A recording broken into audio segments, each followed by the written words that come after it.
just start with this Rayshard Brooks case. What do you see when you watch that entire half-an-hour video of surveillance video and police body cam, and do you put it in the same category as George Floyd? Absolutely. I think, as the police officer you had earlier pointed out, this is a man who had been frisked, so they knew he did not possess a deadly weapon. They knew that he was impaired because he had parked in that driveway. And they knew when he ran away that he did not pose a danger that was a deadly force incentive. The decision to shoot him in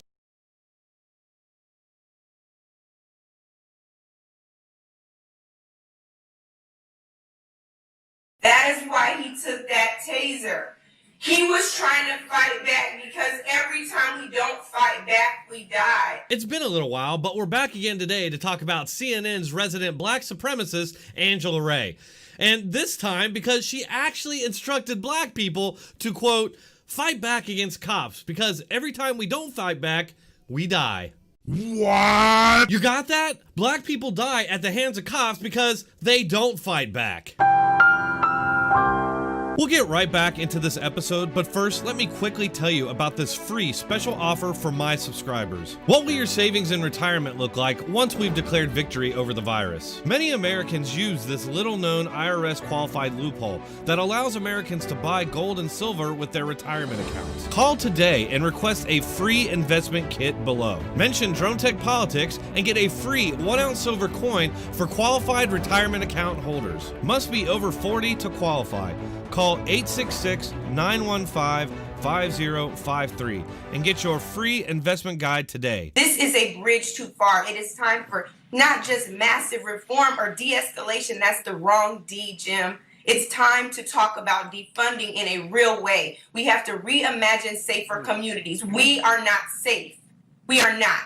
I just have to stop here real quick because this is some next level alternate reality bullshit. How does defunding or otherwise getting rid of the police help to save black lives? There's no doubt in my mind that pulling the police out of these areas will lead to nothing but the loss of more black lives. Why? Because it's not cops killing black people, it's black people slaughtering other black people every day across this nation. And yes, it's true that every racial group kills mostly within their own racial group, but black on black violent crime and murder has the highest rates of any other group in the country. Meaning, the greatest threat to black lives is other black people. And when it does come to interracial murder and violence, there's way more black on white than white on black. And yet, this nutjob Harpy is allowed to get on the national airways and incite more racial division by spewing utter lies. There was a potentially dangerous crime. He was drunk driving.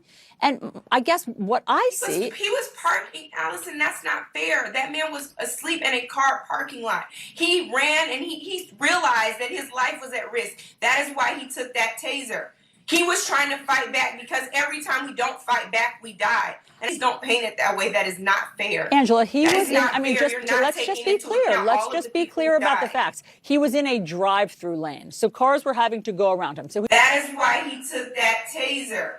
He was trying to fight back because every time we don't fight back, we die. He died, Angela. He fought back and he died. He had no right to fight back. He was passed out drunk in a drive-thru. The cops actually waited patiently for 30 minutes before they actually tried to detain him. His response was to fight the cops and take one of their weapons. He actually shot a taser at one of the cops. There isn't a better or more justified recipe for getting shot by the police. Now, to Allison Camerata's credit, she actually did push back, although not nearly hard enough. Nothing Ray said was truthful or factual. It was all political and racist rhetoric designed to inflame tensions. Telling black people to fight the cops who are lawfully arresting them is a surefire recipe for more black deaths. But maybe that's exactly what she wants. Ray wasn't alone in outright lying about this latest police shooting. Stacey Abrams went on CNN right after Ray and made this claim. That's the problem, and let's not get distracted. The distraction that happens is that we try to find reasons that murder is acceptable when a black man or black woman is the victim, and that should not happen. Okay, first of all, we would never have even heard of this story if it had been a white victim. White people being shot by the police doesn't even appear on the radar, much less people trying to, quote, find reasons why killing them was acceptable. And second, there's absolutely nothing wrong with looking at the context and the facts that led up to this incident. If a black person, or any person for that matter, is being detained and decides to start beating the cop and take their weapons, there's a very good chance that they're gonna get shot. She acts like black people should have some special right to ignore the law and perpetuate violence. And unsurprisingly, you're seeing a lot of this from the mainstream media as well. Here's some examples of that from MSNBC.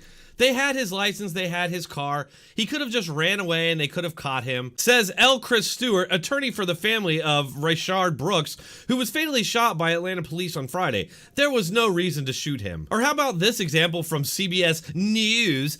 Taraya Brooks, cousin of Rayshard Brooks. How many more protests will it take to ensure the next victim isn't your cousin, your brother, your uncle, your nephew, your friend, or your companion? We are tired. We are tired and we are frustrated. Most importantly, we are heartbroken. Okay, I'm sorry. They were supposed to let him run away with one of the police officer's weapons. Remember, he was drunk. What if he went out and hurt somebody with that taser? And please don't tell me that tasers are non-lethal weapons. They're less than lethal weapons and have a long history of actually killing people. And you know what? I don't have to worry about this being my brother, my father, my uncle, my nephew, or anyone I know, because nobody that I associate with and nobody in my family would ever fight a cop if they were being detained. And they certainly wouldn't wrestle away a weapon from a cop, shoot it at the cop, and then run off. I agree that there's some problems with police brutality and bad training, but this doesn't mean that people have a right to fight cops when they're being lawfully detained. As usual, there's lots of factors at play here that are being completely ignored by the media in place of pushing a political narrative that black people are being hunted down by the police. And as usual, it takes a bunch of people in their basements on YouTube to correct the record.